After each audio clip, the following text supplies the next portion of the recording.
Thank you so much. I assume you all can hear me, and if not, please let me know. Yeah, so first of all, welcome. Thank you so much for taking your lunch hour to attend this talk.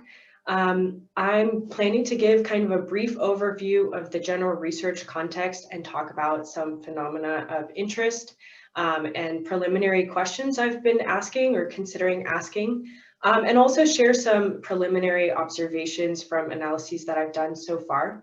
But really, I'm in the stage of writing my proposals and sort of preparing for fieldwork, hopefully in the next couple of months. And so I really wanted to open this up and make it an opportunity for a conversation on ways to make this research more relevant and rigorous and rich. I know a lot of times those conversations that happen after class or over lunch or sort of casually in hallways can be really key to improving research. And I feel like over the past year, we haven't had as many opportunities for that sort of like casual thinking together. So I wanted to take this opportunity to do it slightly more formally. And I also just want to acknowledge that a lot of people who are here today have much more experience on different aspects of these topics than I do.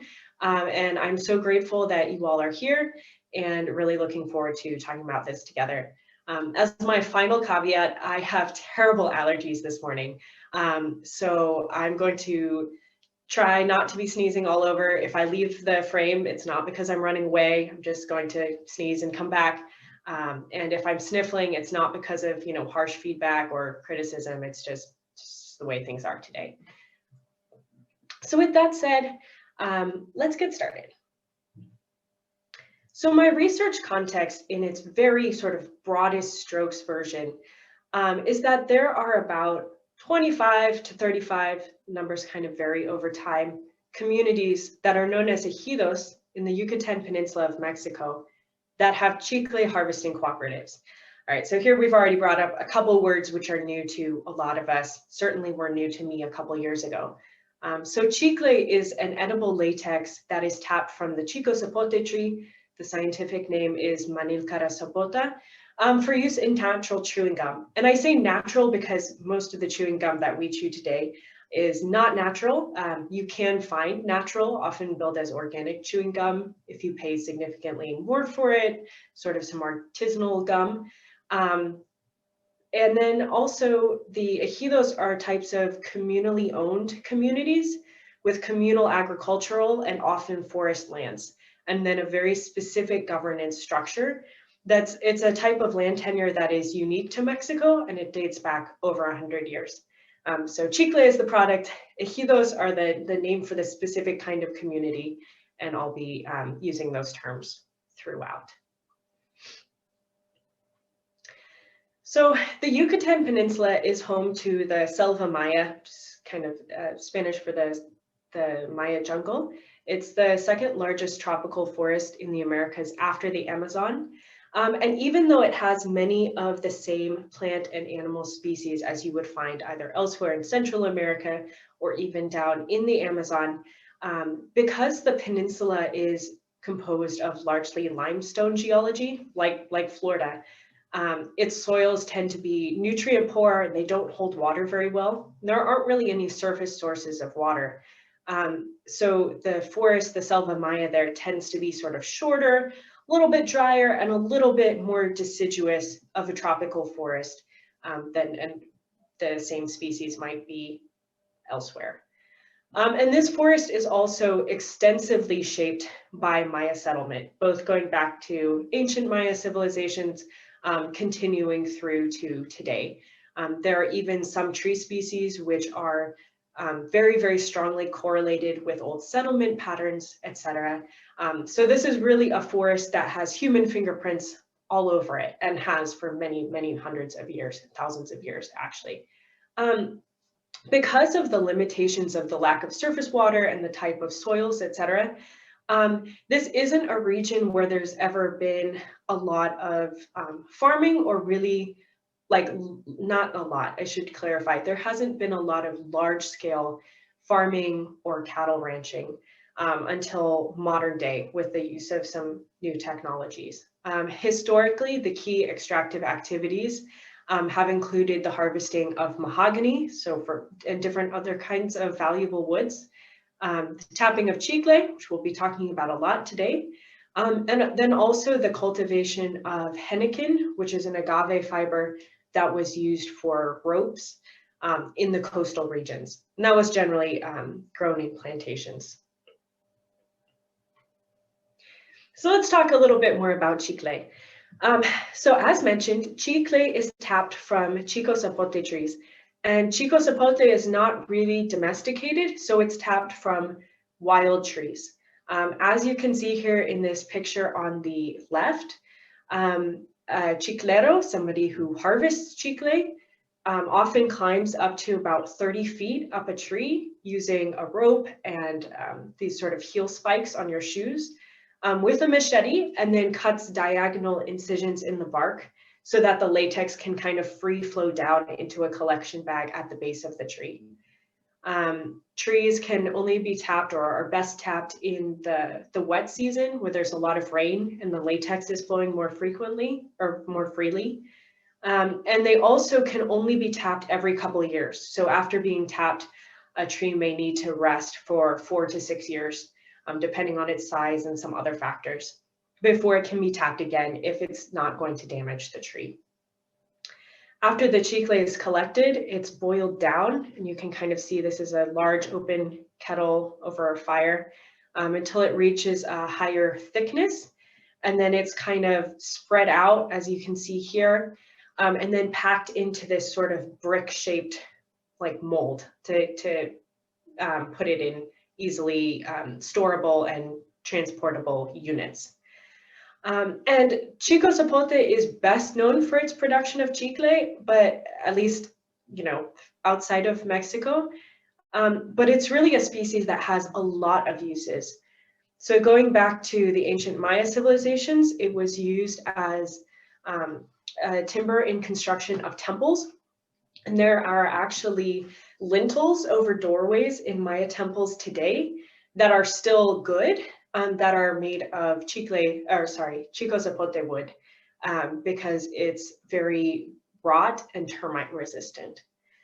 It was also used as railway ties because it's a very, very abundant species.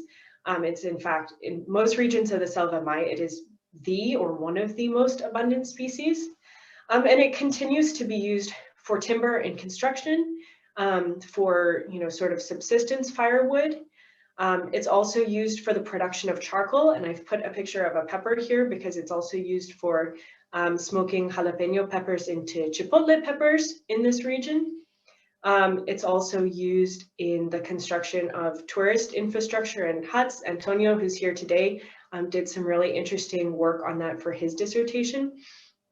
It has multiple medicinal properties, which are still being explored increasingly on sort of a more pharmaceutical level. And it also produces fruit. I think this is a papaya because for some reason PowerPoint doesn't have an image for Chico Zapote fruit specifically, but it's also a large fruit.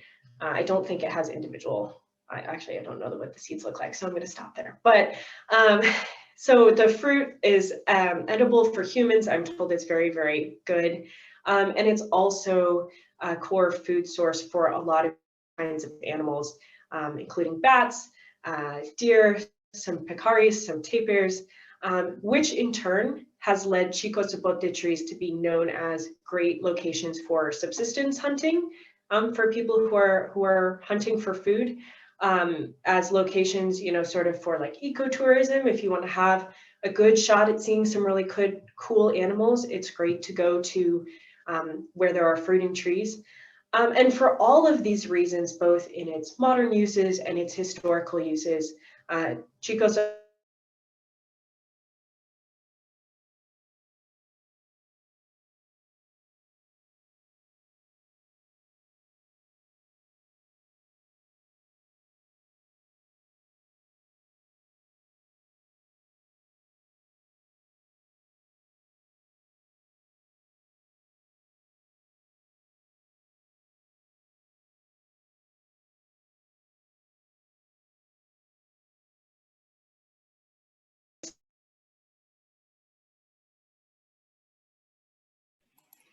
Yes, it seems like we're having some technical difficulties.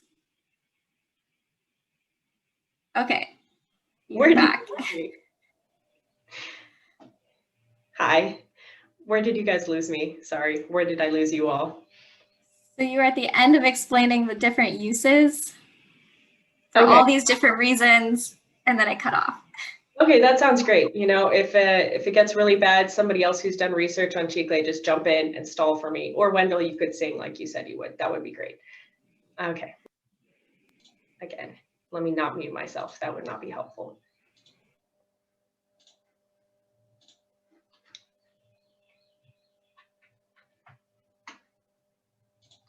Let's see.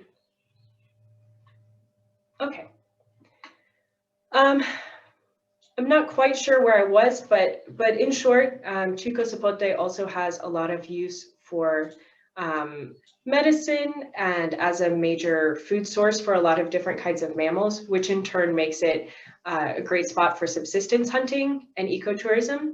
And for all of these reasons combined, it's come to play a really core part in cultural and community identities in many places in the peninsula. So moving on, let's try this again. The history of commercial chicle harvesting. We know that chicle was harvested and chewed by the ancient Maya, but to give us a little more condensed timeline, we're going to start by looking in the early 1800s. So the 1800s were a pretty tumultuous time in the Yucatan Peninsula. The peninsula as a whole had a sort of on-again, off-again relationship with the rest of Mexico. It joined the rest of Mexico after Mexican independence, but then seceded a couple times, and the east and west sides of the peninsula also had a lot going on and were very different from each other. So in 1847, there was the beginning of a Maya rebellion known as the Caste War in Quintana Roo, which is the eastern side of the peninsula. And this was largely a revolt against enslavement conditions on plantations that were harvesting henequen. So while all this was going on, in the United States, chicle was first used, it was used for the first time in the United States as a source of chewing gum. So previously in the US, people had been trying to make chewing gum from combinations of like different resins and beeswax, etc., but none of that really was as chewy as the gum we think of today. So the first time that chicle was used was in 1859. And in 1863, Campeche on the west side of the peninsula became a state. The chicle production really started picking up pretty quickly, and so by the 1890s through the 1930s, the Mexican government was already granting very large timber and chicle concessions for foreign companies in the peninsula. So this includes Wrigley, several other major chewing gum manufacturers. By 1910, Mexico was entering the Mexican Revolution, which set in process an agrarian reform, which led to the establishment of ejidos, which we've talked about before and we'll talk about again here a little bit. By the 1920s through 40s, we really reached the golden age of chicle harvesting. So there had been some very, very successful advertising for chewing gum in the US. And that combined with the world wars and actually the demand for gum for soldiers as a stress reliever and as something to kind of distract people from maybe not having all the food that they would want to have, really, really pushed demand very, very high.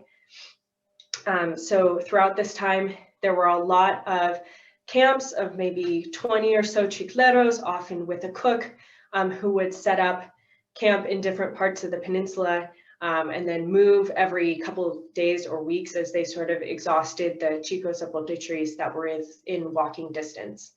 And the seasonal camps, and then also the railroads and roads that were cut to these different camps, really shaped the peninsula as we know it today. So there are a lot of small towns or routes that came into being through either timber harvesting or chicle harvesting, or sort of the combination of those two things. by the 1930s, the first chicle ejidos were established. These were very, very large ejidos because they were established so that, in theory, each of the heads of the households could tap chicle, which required, they were calculating at the time, about 420 hectares per person. So for those of us working in acres more often, that's over 1,000 acres, and it's about 1.6 square miles. So it's a very large area per person. And this was also interesting because the chicle trade played an important role in the caste war. Originally, there were several Mayan groups that were using chicle trade in return for weapons from Belize, which at the time was British Honduras. And then later on, abilities to be involved in the chicle trade were helpful in negotiations between Maya groups and Maya controlled areas, and then sort of the Mexican government in some of the decades that followed. Doesn't mean that everyone was happy about it, but it did play an interesting role. Of course, good things only last for so long. By the 1950s and 60s, chicle harvesting started to decline, largely due to a decline in demand. So gum manufacturers in the United States had discovered synthetic alternative gum bases instead of chicle. And there are also some things I've read that are kind of hinting that that really heavy demand may have led to the overexploitation of some of those chico zapote trees, and so the supply may also have been encountering some issues by that point. 1974, Quintana Roo on the eastern side of the peninsula finally becomes a state, well over 100 years after their eastern counterpart. And in 1994, they got busy with a new pilot program trying to support more chicle cooperatives. With a little bit less government involvement than the former Federation of Chicle Cooperatives, which was known to be pretty severely mismanaged with a lot of government involvement. Today, the cooperatives that come out of that pilot program and ones that were still in the Federation of Chicle Cooperatives have joined together into something called the Consorcio Chiclero. So that's sort of the cooperative of cooperatives. And they are, as of 2008, producing the finished chewing gum product for sale for the first time. So up until this point, to my knowledge, and actually that at least on a large scale, there was not any other production. I'm realizing that Peter Alcorn may be here, and I'm not sure where his jungle gum was produced, whether it was in Mexico or in the US. So that may or may not be correct entirely. But as far as the cooperatives are involved, this I believe was the first time that they were producing chewing gum on their own.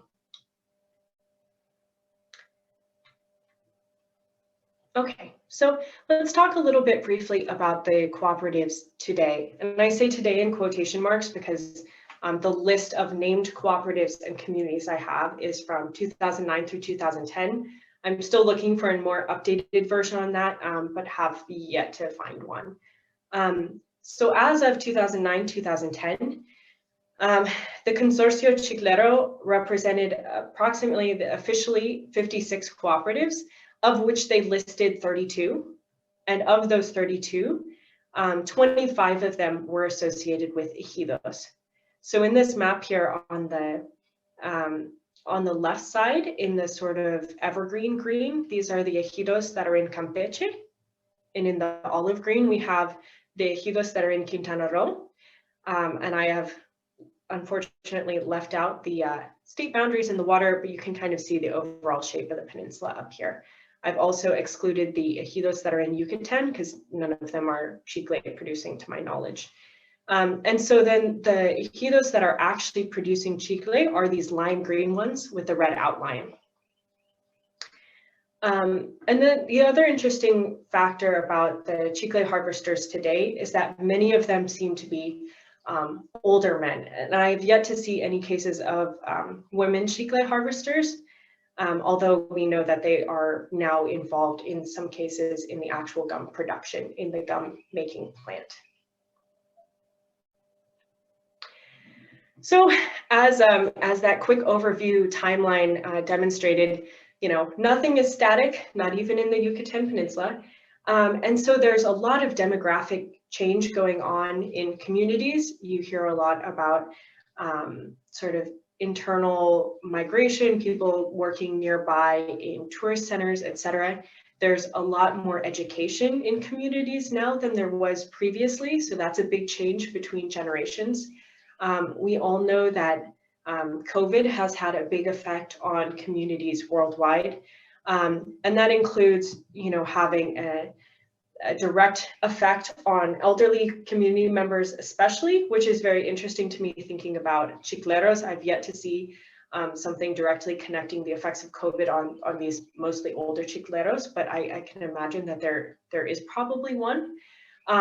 It can also increase a need for cash to pay medical expenses, so people are then trying to find other ways to make that money quickly.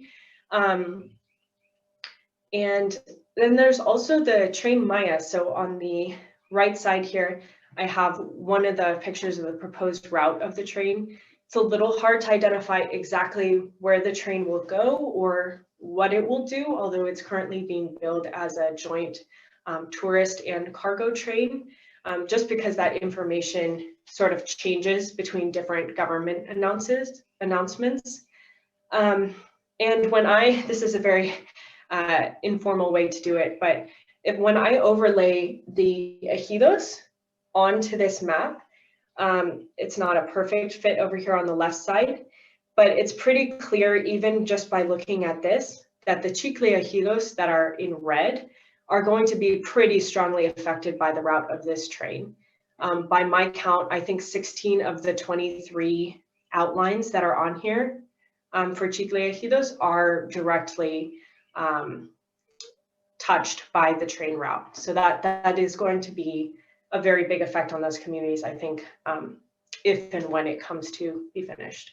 And finally, tied to all these things, there are a lot of cultural changes. And thankfully, not all cultural changes are lost.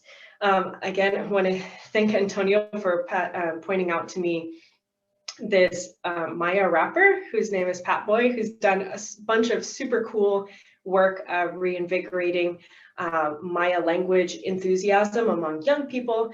So I just wanted to throw in a picture from their Facebook of a recent project with a bunch of school-age kids where they developed a song about their town in Maya. So I think there is sort of a resurgence of interest and pride in the Maya language and Maya culture. So because of all these different changes, one thing that I really want to keep an eye on throughout my research is adaptation and adaptive capacity. So adaptive capacity, which is just sort of your ability to adapt, is understood to be critical for natural resource management, because if you can't adapt to changing social and ecological situations, your system pretty soon falls apart. Things that were once effective will no longer be effective in the future. I know there's a lot of really solid scholarly work on resilience, and I'm still trying to tease out all the nuances of the differences between adaptation and resilience, because they're often used in sort of similar ways. But I think that adaptation is less basis oriented than resilience, and but it still maintains that emphasis on continuation under changing circumstances.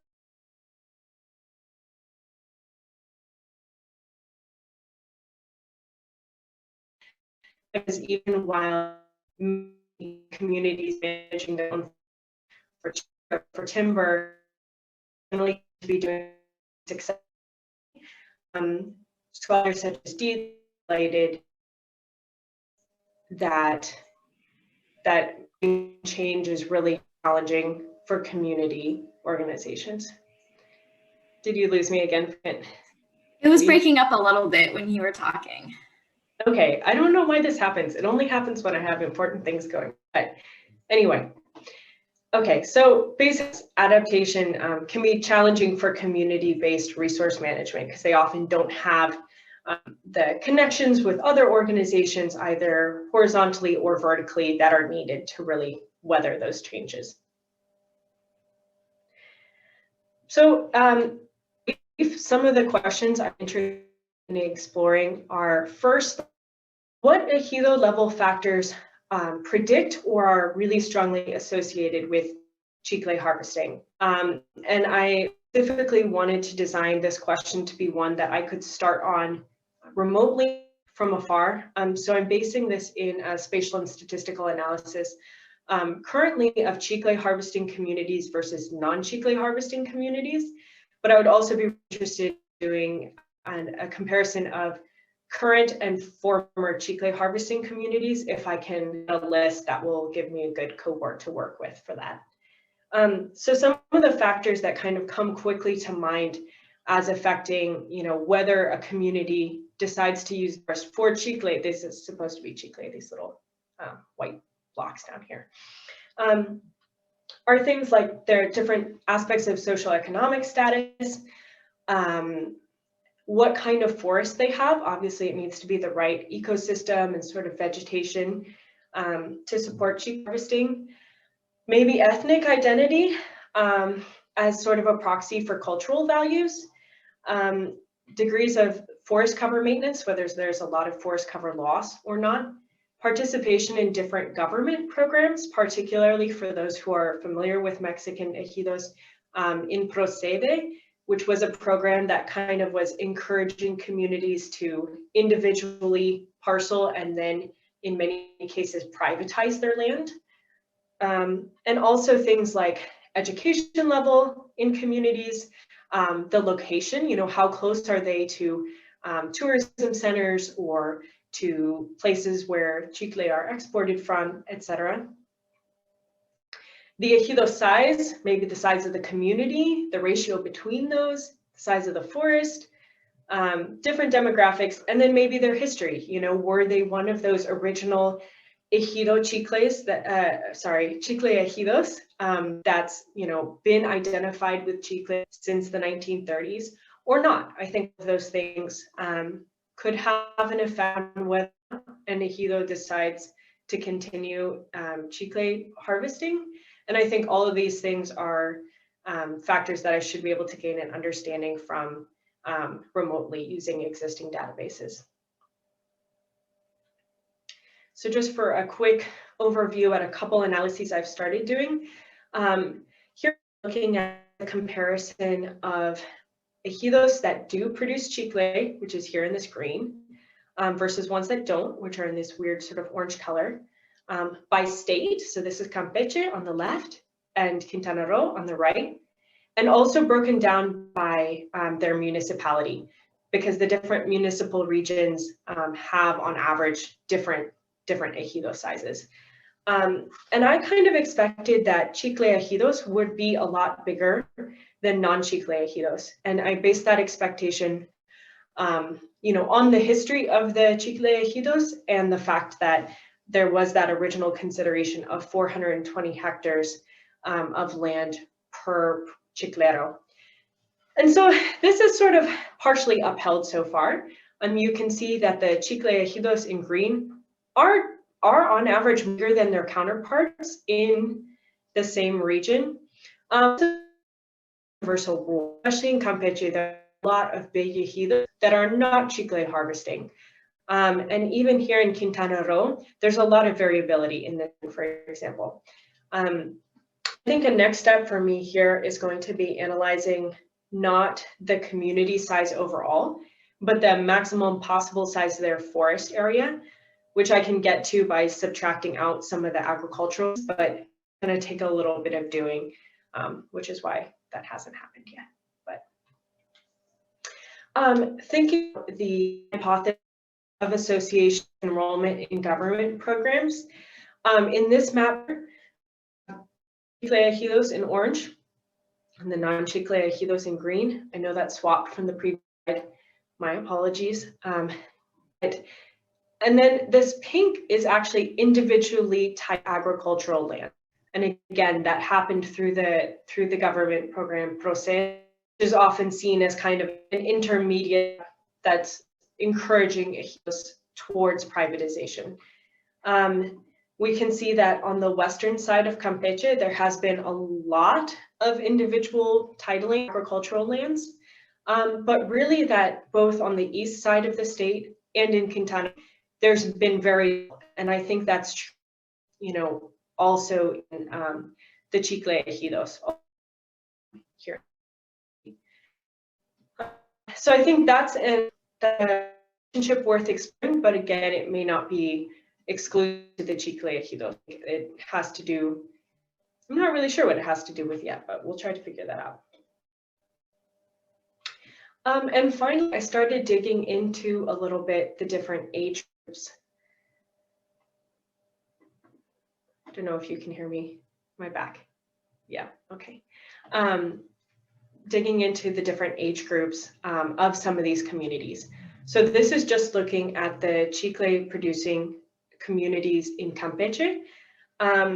I was really impressed by how consistent the distribution across the age groups is. This is data from 2010, because I don't think that the 2020 census information is out yet. But what we can see here is that a very large proportion of community, kind of between like 50 and 65% in a lot of cases, is up to people who are 24 years old and younger. So I sort of expected to see a big gap of really young people who were away for school or work. And maybe that's still kind of hidden, this 25 to 59 range, which is unfortunately the age ranges that were collected by the census, so I can't unpack that too much. But I think it's really worth thinking about the fact that these communities have a very central presence of children and young people, and that, you know, be taking them into consideration when we think about forest management and these communities. This is a very busy slide, so I apologize, but is kind of breaking down that big monolithic block of communities I talked about last time, and really exploring, like, what do the different groups in a community think about the use of forests for different kinds of goods and services. And the color scheme here is just trying to highlight the fact that the people with the rights to use and also make decisions about forest use in these communities are generally very, very strongly concentrated men, and in older men particularly. There may be some women who also have the right, and it's like an official title to participate in this decision making, but they often gain it if their husband passes away or something like that. So it's often not a system that includes women very directly.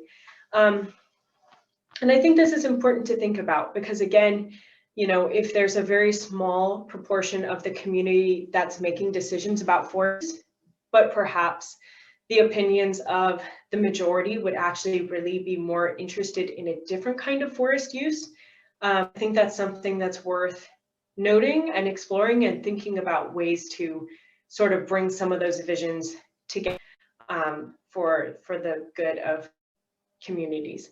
And I think that the differences in perception are probably shaped by many, many different factors, including some of the things that I've listed up here in the corner. There's no need for those to be arrows. I'm sorry, they were just arrows originally and they continue to be arrows. So not showing any sort of process there. And then my final question is thinking about young people, and I'm kind of defining people as 18 to 30-year-olds to stay out of the issues with children, the IRB, but really thinking about young people and different kinds of forest-based livelihoods. And, you know, when someone visits communities, if you ask, do you want to serve the forest? People often tell you, oh, it's for my children or it's for my grandchildren. But those sorts of statements are also often combined with things like, oh, my grandson, you know, he's always looking at his phone. Or, so it's worth wondering, you know, generation willing and able to kind of pick up the torch on using and managing forests. If not, are there ways to sort of incentivize them to do that? You know, are there ways that that trajectory can be shifted? And here on the left, I've included an exchange from an interview my research partner and I did in the summer of 2018 in the Yucatan Peninsula, with some kind of saying exactly that, you know, do you want to conserve?